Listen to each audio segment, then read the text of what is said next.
The great crystal chamber floated in the void between stars, its walls shining with the light of 1,000 worlds.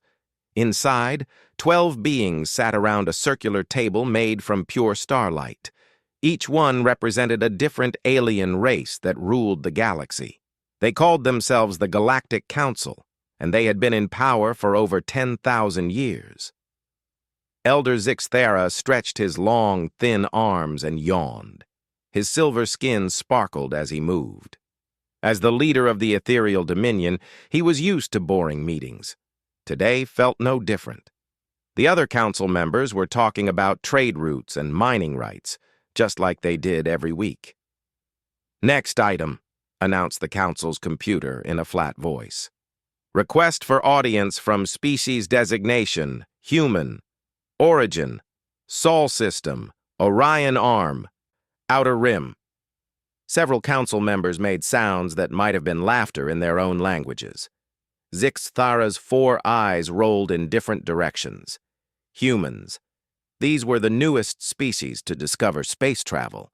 They had been flying between stars for only 50 years, which was nothing compared to the thousands of years the council races had been traveling. "Humans again?" asked Counselor Vextar, whose rock-like body rumbled when he spoke. "What do these children want now?" "They say it's important," replied the computer. Zixthara waved one hand in the air. "Fine. Let them in. This should be amusing." The chamber's main door opened with a soft hiss. 3 figures walked in, wearing simple white suits that covered their entire bodies. They moved carefully, like they were not used to the zero gravity in the chamber. Their suits had clear helmets, and through them, the council could see the faces of the creatures inside. The first human was a woman with short black hair and dark eyes. She walked in front of the other 2. Behind her came a man with gray hair and many lines on his face, and another woman with brown skin and bright, intelligent eyes. "Greetings," said the first woman.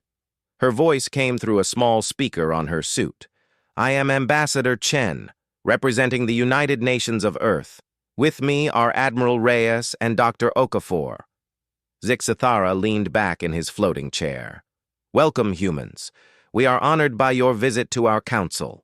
He said the words, but his tone made it clear he felt no honor at all. Ambassador Chen bowed slightly. "Thank you for seeing us, Elder Zixthara. We come with a matter of great importance to discuss." "Of course you do," said Counselor Nixara, whose insect-like body clicked with what sounded like amusement. "All young species think their problems are important." The council had dealt with hundreds of species like this before. New races always came to them with demands or requests. They wanted protection from pirates, help with their technology, or permission to expand into new star systems. The council always gave the same answer. "Before you speak," Zixthara said, raising one long finger, "we have an offer for you. The council has watched your species for some time now. We have seen that humans are hardworking and can learn quickly. This is good." Admiral Reyes stepped forward slightly, but Ambassador Chen held up her hand to stop him. "Please continue." "Elder, we offer humanity a place in our great empire," Zixthara announced as if he was giving them a wonderful gift. "You will be protected by our fleets. Your worlds will be safe from any threat. All we ask in return is your complete loyalty and service." Dr. Okafor tilted her head to one side. "What kind of service?" "Simple things," replied Counselor Gorthok, whose purple tentacles waved in the air. "Your people will work in our mines and factories. Your smartest individuals will help our scientists. Your soldiers will fight in our armies when needed." "And our worlds?" asked Admiral Reyes. "Will be managed by us, of course," said Zixthara. "We have thousands of years of experience in ruling planets. Humans do not need to worry about such difficult tasks." Ambassador Chen nodded slowly. "I see. And if we refuse this offer?" The temperature in the chamber seemed to drop several degrees.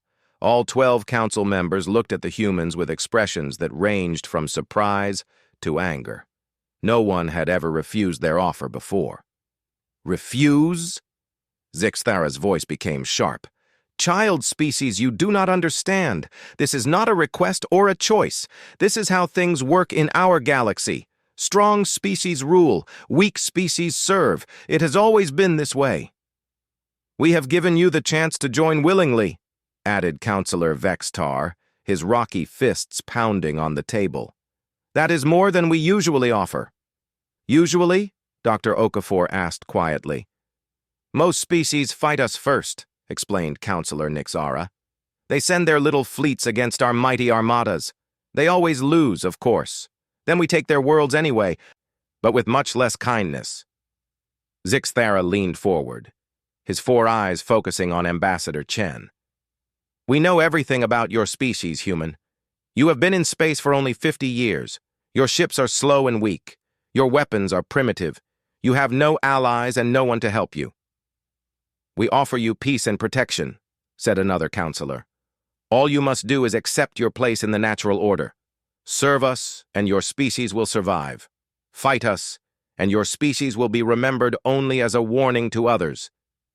Ambassador Chen looked at her 2 companions. Admiral Reyes had his hands clasped behind his back, standing perfectly still.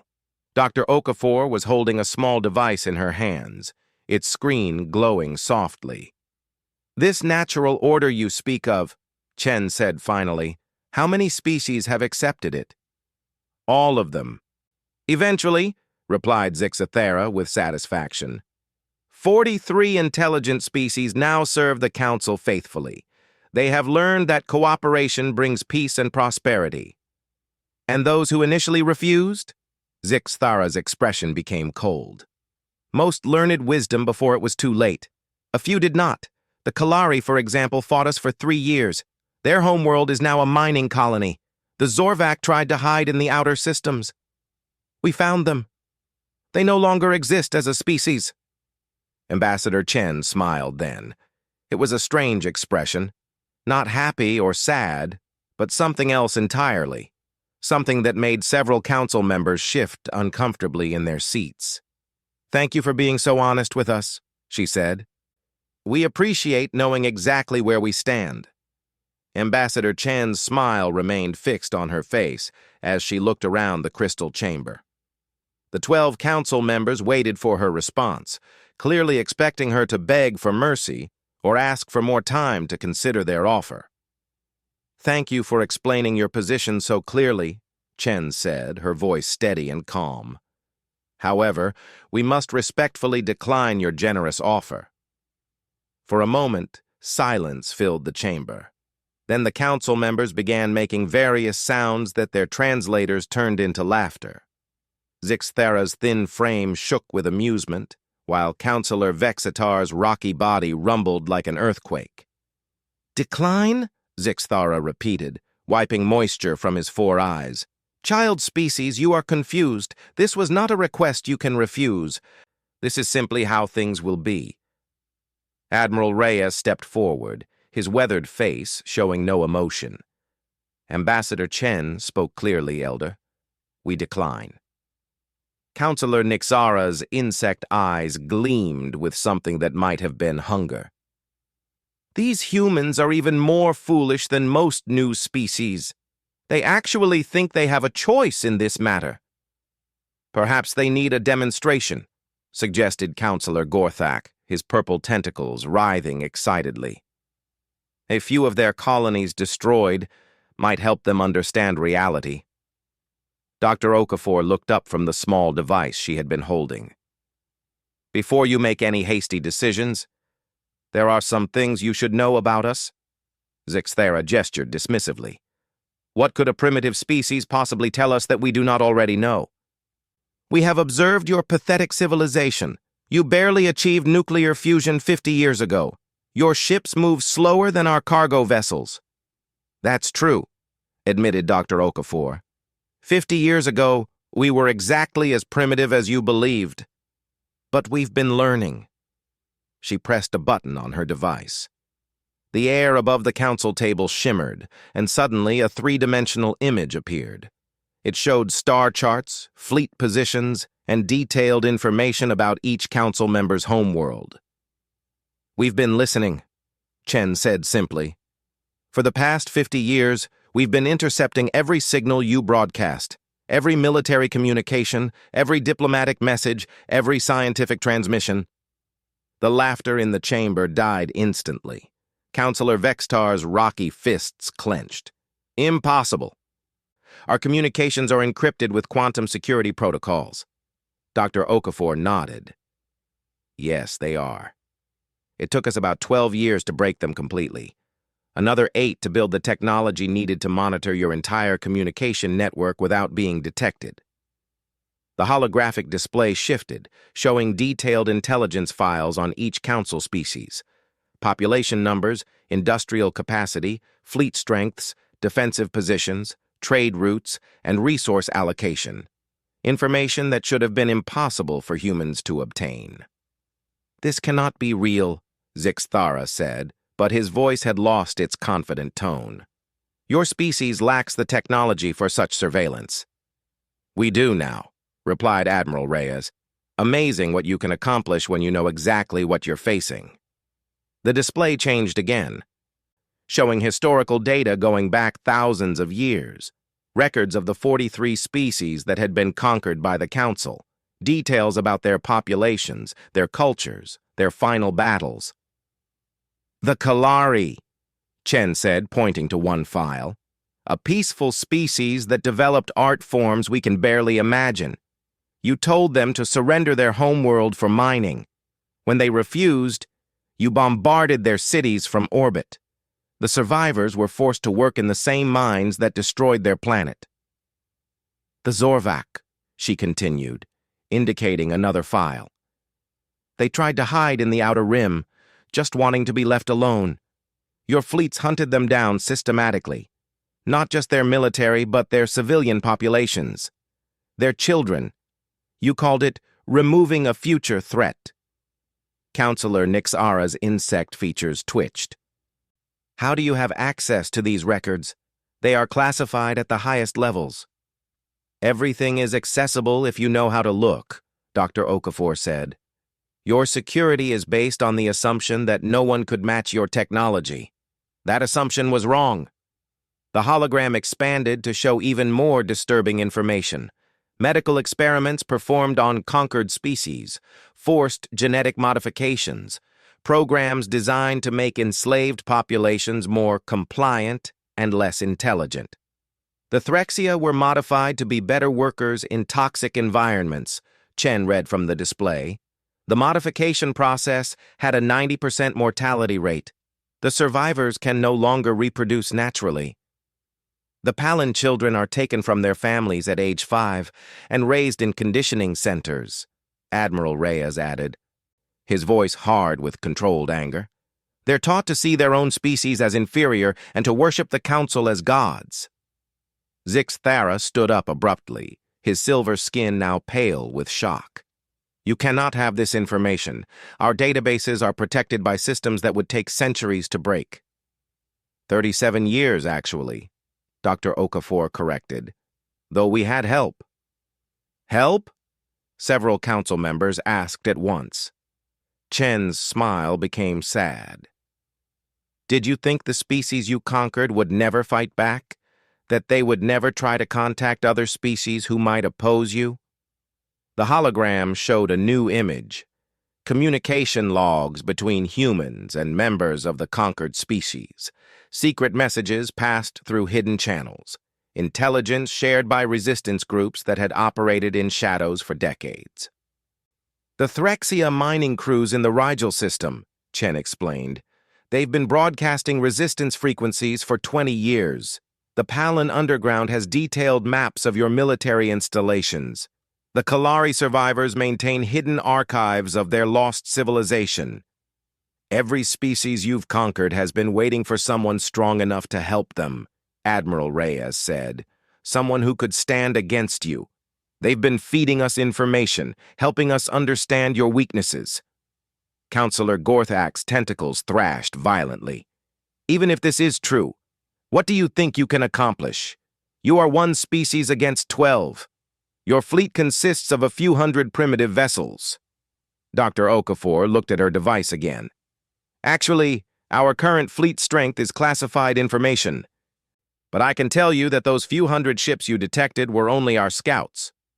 The holographic display changed one final time, showing something that made every council member freeze in their seats. Human ships, but not like anything they had seen before. Sleek vessels that seemed to bend light around them. Weapon systems that defied known physics. Defensive technologies that appeared to manipulate space itself. While you were comfortable in your superiority, Chen said quietly, we were preparing. Every intercepted transmission taught us about your technology. Every conquered species shared their knowledge with us. Every act of cruelty showed us exactly what kind of threat we were facing. Zixathara's voice came out as barely a whisper. What are you? Chen stood up, and for the first time, her expression showed true emotion. Not fear or anger, but something far more dangerous. Absolute determination. We're the species that learn from every mistake you forced others to make, she said. We're the species that spent 50 years preparing for this exact moment. We're the species that remembers every life you've destroyed and every world you've conquered. She paused, letting the weight of her words sink in. And we're the species that's going to end your empire. The crystal chamber fell completely silent. The only sound was the soft hum of the life support systems and the distant whisper of cosmic winds against the station's hull. Every council member stared at the three humans as if seeing them for the first time. Ambassador Chen remained standing, her hands clasped calmly behind her back. Dr. Okafor continued to work with her device, bringing up new displays that showed the true scope of human preparation. Admiral Reyes stood perfectly still, like a soldier waiting for orders. Zixathara was the first to recover his voice. You cannot be serious. End our empire. You are three individuals in environmental suits standing in the heart of our power. Are we? Chen asked. She gestured to Dr. Okafor, who pressed another button on her device. The holographic display showed the space around the council station. Dozens of ships appeared on the scanners, ships that had been completely invisible moments before. They surrounded the station in a perfect sphere, their weapons already powered and aimed. How many ships were hidden here? Councillor Vexitar demanded, his rocky voice shaking with alarm. Enough, Admiral Reyes replied simply. Though this is just a small part of our fleet. Dr. Okafor brought up another display showing human vessels throughout council space. They were everywhere, hidden in asteroid fields, cloaked near major trade routes, positioned around every council homeworld and military base. For the past 20 years, Chen explained, we've been moving our ships into position. Your sensors couldn't detect them because we learned to build technology better than yours. Every scan you made of our territory showed only what we wanted you to see. Councillor Nixara's insect eyes darted between the displays and the humans. Even if you have more ships than we thought, you cannot match our combined fleets. We have millions of vessels across 12 species. Had, Chen corrected. You had millions of vessels. The display changed again, showing real-time images of Council military bases across the galaxy. At each location, human ships were appearing from nowhere, materializing directly inside defensive perimeters that should have been impossible to penetrate. Impossible, whispered Councillor Gorthak, his tentacles going completely still. Our bases are protected by gravitic shields and quantum barriers. They were, agreed Dr. Okafor, until we learned how to walk through them like they weren't there. Turns out, when you understand space-time manipulation better than the people who built the barriers, those barriers become more like suggestions. Admiral Reyes stepped forward. Let me explain how this is going to work. You have 72 standard hours to begin the complete dissolution of the Galactic Council. All conquered species will be granted immediate independence. All Council military forces will stand down and return to their homeworlds. And if we refuse? Zixthara asked, though his voice had lost all its earlier confidence. Chen's expression didn't change. Then we will remove you from power by force. Every Council world, every military base, every ship in your fleets will be eliminated. Completely. You're talking about genocide, Councillor Vextar rumbled. The destruction of entire civilizations. No, Chen replied firmly.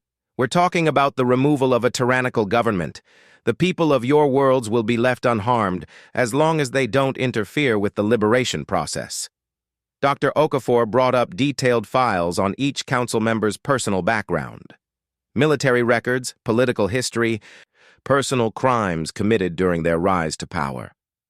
Elder Zixthara, she read aloud, personally ordered the bombardment of 17 civilian cities during the Kalari conquest, signed the execution orders for 3 million prisoners of war, authorized biological experiments on captured children. Zixthara's silver skin flushed darker. Those were military necessities, the cost of building order from chaos.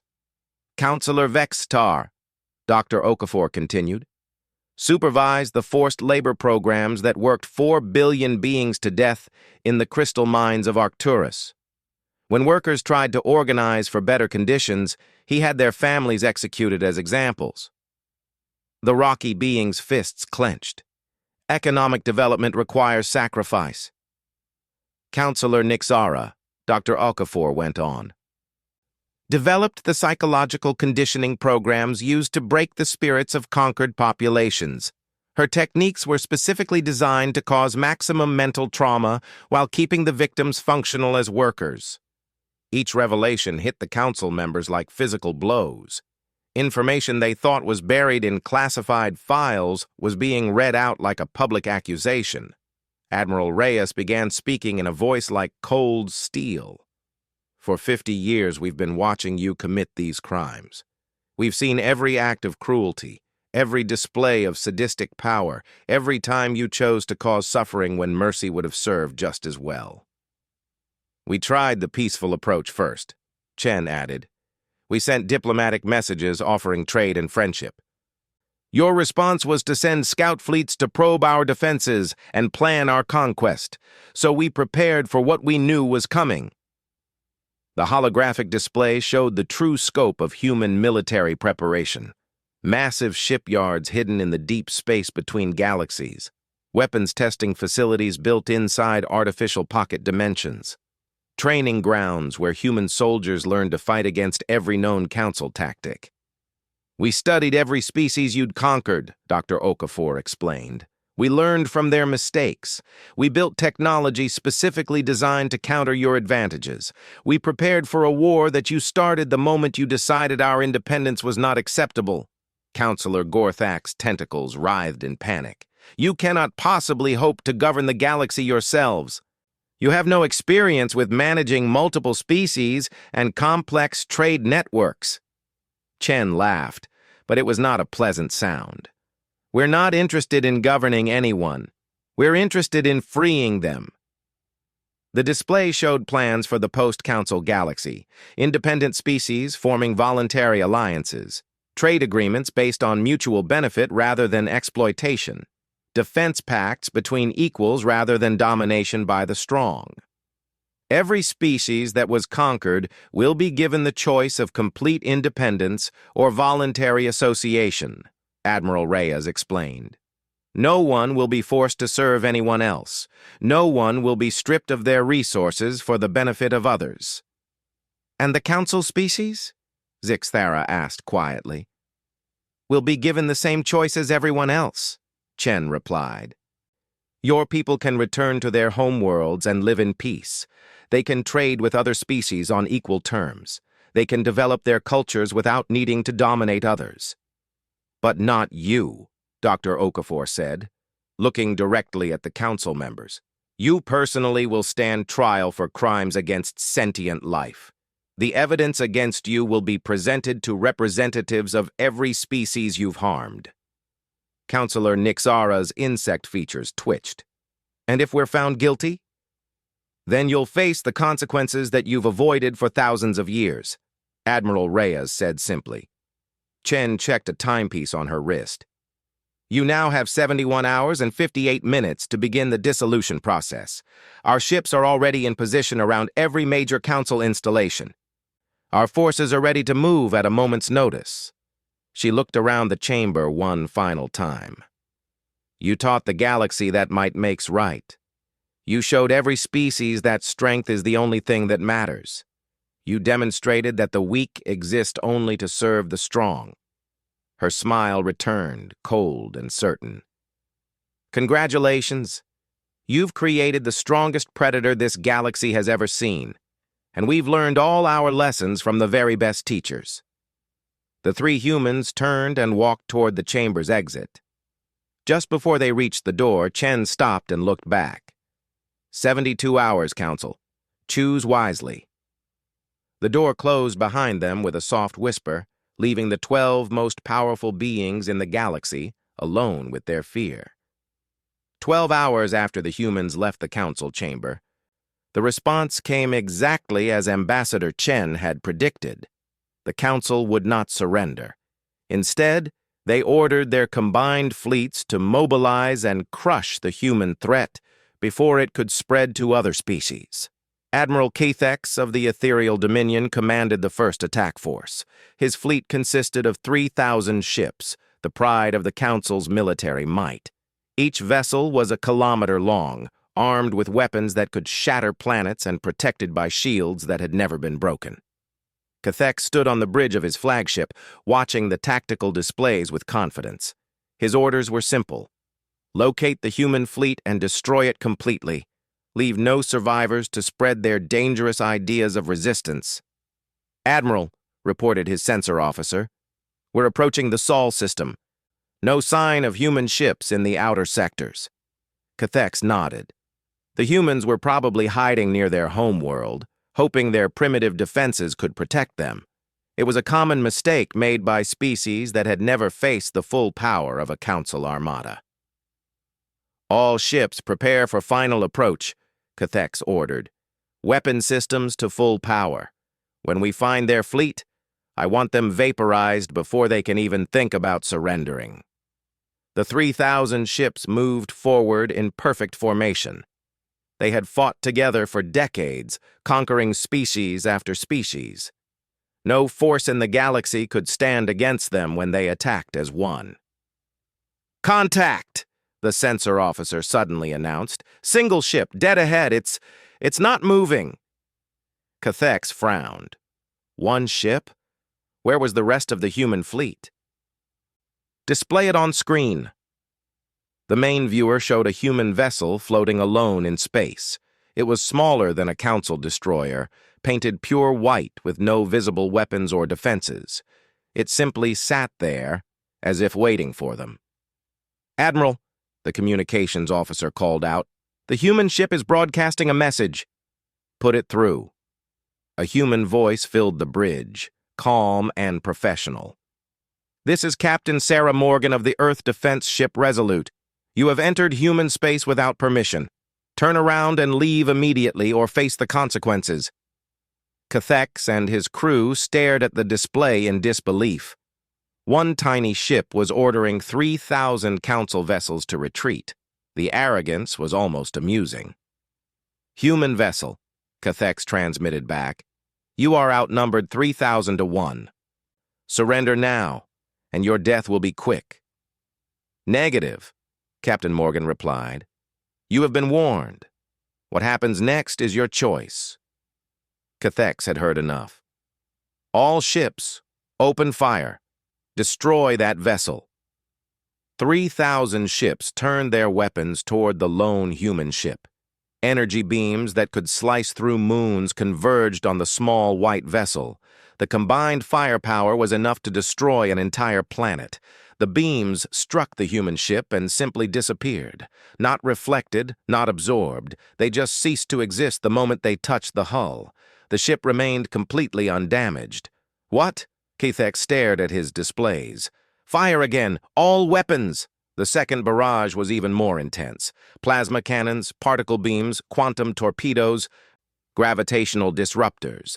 Every weapon in the Council arsenal unleashed at once. The space around the human ship turned into a storm of destructive energy. When the light faded, the white ship was still there, untouched and undamaged. "Impossible," whispered Keethex. "Nothing can withstand that much firepower." Captain Morgan's voice came through the communications again. "You had your chance. Resolute to all human ships. You are cleared to engage." "All human ships?" Keethex looked around frantically. "Where are they? Sensors. Scan for cloaked vessels." "Admiral," the sensor officer's voice was shaking. "I'm reading. Nothing. Space is empty except for us and that one ship." Then the human ship moved. It didn't accelerate gradually like normal vessels. One moment it was stationary. The next it was moving faster than anything Keethex had ever seen. It passed through his formation like a ghost, and everywhere it went, Council ships simply vanished. Not destroyed, vanished. No explosions, no debris, no energy signatures. 1 second the ships were there, the next they weren't. "Evasive action!" Keethex shouted. "All ships scatter!" But there was nowhere to run. The human ship seemed to exist in multiple places at once, moving through space in ways that defied physics. It would appear behind a Council vessel, touch it briefly, and the ship would cease to exist. "Admiral," his tactical officer called out in panic, "we've lost 200 ships in 30 seconds. Our weapons can't lock onto them. They're moving through space-time itself." Keethex watched in horror as his mighty fleet was methodically erased from existence. The human ship moved with surgical precision, targeting only military vessels and avoiding any ship that tried to surrender. "All ships, full retreat," Keethex ordered. "Emergency jump to hyperspace." "Jump drives are not responding," reported his engineer. "Something is interfering with our navigation systems." The human ship appeared directly in front of Keethex's flagship. This close, he could see strange energy patterns flowing around its hull, as if the vessel was wrapped in folded space. Captain Morgan's face appeared on his screen. "Admiral Keethex," she said, her voice carrying no satisfaction or anger, just professional efficiency. "Your fleet has been removed. You have two choices: surrender and return to your homeworld, or join your ships in oblivion." Keethex looked at his tactical display. Of his 3,000 ships, only 50 remained. The others had simply been erased from existence, along with their crews. "How?" he whispered. "How is this possible?" "You taught us that might makes right," Captain Morgan replied. "We learned that lesson very well." Similar scenes were playing out across the galaxy. The Second Fleet of the Crystalline Hegemony encountered human forces near the Vega system. Admiral Zorthak commanded 2,000 ships, each one protected by crystalline armor that had never been scratched. The humans didn't try to break through the armor. Instead, their weapons seemed to target the molecular bonds holding the crystal lattice together. The mighty warships simply dissolved into clouds of shining dust. The Third Fleet of the Iron Dominion prided itself on superior tactics and coordination. Their ships fought as a single organism, each vessel covering the other's weaknesses. The humans responded by deploying weapons that existed in multiple dimensions at once, striking from angles that shouldn't have been possible. But the most terrifying aspect wasn't the technology. It was the precision. Human forces knew exactly where every Council ship was located. They had detailed information about crew complements, cargo manifests, and mission objectives.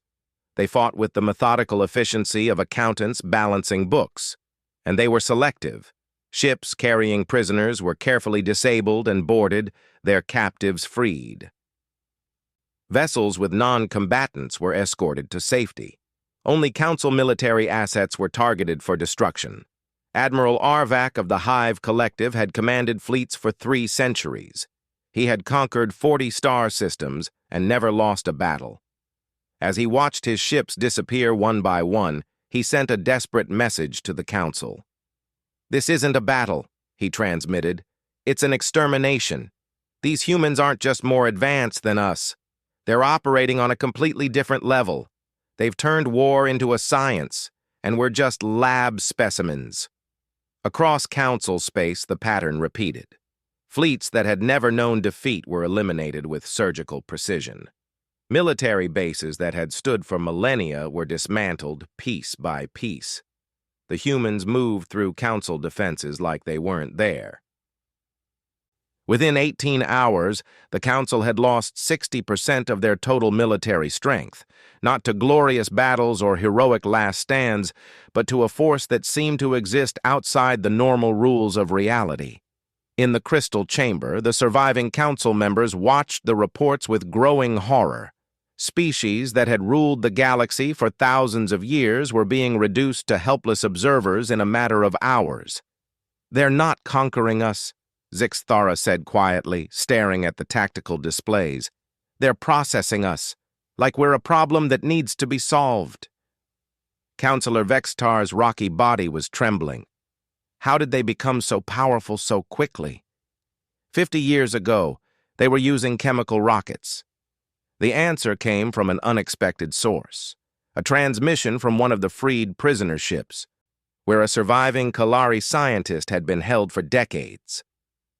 "You still don't understand," the alien's voice crackled through the speakers. "Humans didn't just develop this technology. They became this technology. They've evolved beyond what you think is possible.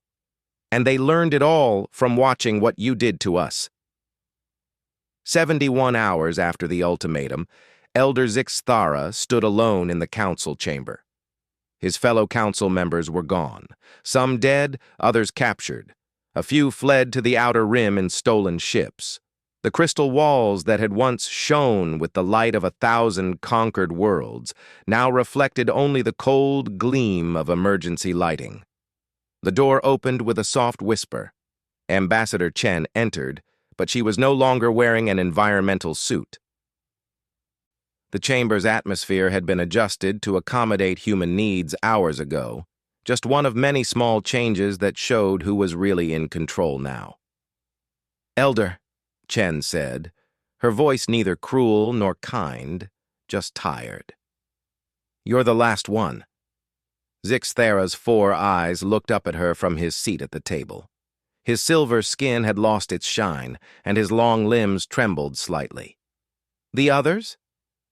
"Admiral Reyes has Councillor Vextar in custody on his homeworld.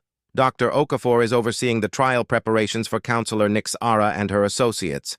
The rest chose to resist rather than face justice." "And their fleets?" Chen gestured to a display that appeared in the air between them. It showed the galaxy as it existed now, not as a council empire, but as a collection of free worlds. Green markers indicated species that had chosen independence. Blue showed those forming new voluntary alliances. Red marked the few remaining council holdouts. "Your fleets no longer exist," Chen said simply. "We didn't want to destroy them, but your commanders left us no choice. They fought to the end rather than accept a galaxy where their power didn't matter." Zixthara stared at the display. Thousands of years of conquest, millions of ships, entire civilizations built on domination, all gone in less than 3 days. "How?" he whispered. "How did your species become so powerful so quickly?" Chen sat down across from him, her movements careful and deliberate. "You want to understand what went wrong? What you missed when you dismissed us as primitive?" Zixthara nodded weakly. "The first thing you need to understand is that humans are very good at learning from failure. When we saw what you did to other species, we didn't just feel anger or fear. We studied it. Every conquest you made taught us something about your methods, your weaknesses, your thinking." She gestured, and the display showed Earth's history over the past 50 years. Secret research facilities, hidden shipyards, massive industrial projects that had been invisible to Council surveillance. "The second thing is that humans are very good at cooperation when we face an existential threat. You united us in a way we'd never been united before. Every nation, every culture. every political group on Earth agreed on one thing. We would not become another trophy in your empire. The display shifted to show the resistance networks among conquered species, communication lines that had operated for decades, sharing information and resources in preparation for this moment. The third thing is that humans are very good at making allies. Every species you conquered became our teacher. They shared their knowledge, their technology, their understanding of your weaknesses. They helped us because they knew we were their only hope for freedom. Zixthara's voice was barely audible. But your technology, it's impossible. You're manipulating space-time itself, existing in multiple dimensions. How did you advance so far beyond us? Chen smiled sadly. Because we had to. You gave us no choice but to become something greater than we were. The display showed human research over the decades, not just technological development, but something deeper. Genetic modifications that enhanced intelligence and reaction speed. Neural implants that connected human minds to quantum computers. Consciousness transfer techniques that allowed humans to exist partially outside normal space-time. We didn't just build better weapons and ships, Chen explained. We rebuilt ourselves. We became something new, something designed specifically to overcome your advantages. Every human you see now is a fusion of biological evolution and technological advancement. You're no longer human, Zixthara said, a note of horror creeping into his voice. We're more human than we've ever been, Chen replied firmly.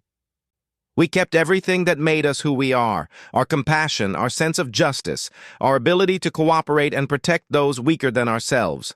We just gave ourselves the tools to act on those values at a galactic scale. The display changed to show the aftermath of the human victory. On world after world, freed species were taking their first steps toward self-governance. Kalari artists were creating new works for the first time in centuries. Zorvak children were learning their own language instead of council standard. Threxia workers were receiving medical treatment to reverse their genetic modifications. This is what we fought for, Chen said. Not conquest, not empire, not domination. Freedom, the right of every species to choose its own path. Zixthara looked around the empty chamber. And us? What happens to the council species? The same thing that happens to everyone else. Freedom to choose. Chen stood and walked to the great windows that showed the stars beyond. Your people can return to their homeworlds and build whatever society they want. They can trade with other species on equal terms. They can explore, create, grow without needing to dominate anyone else. But not me. Not you, Chen agreed. You personally are responsible for too many deaths, too much suffering.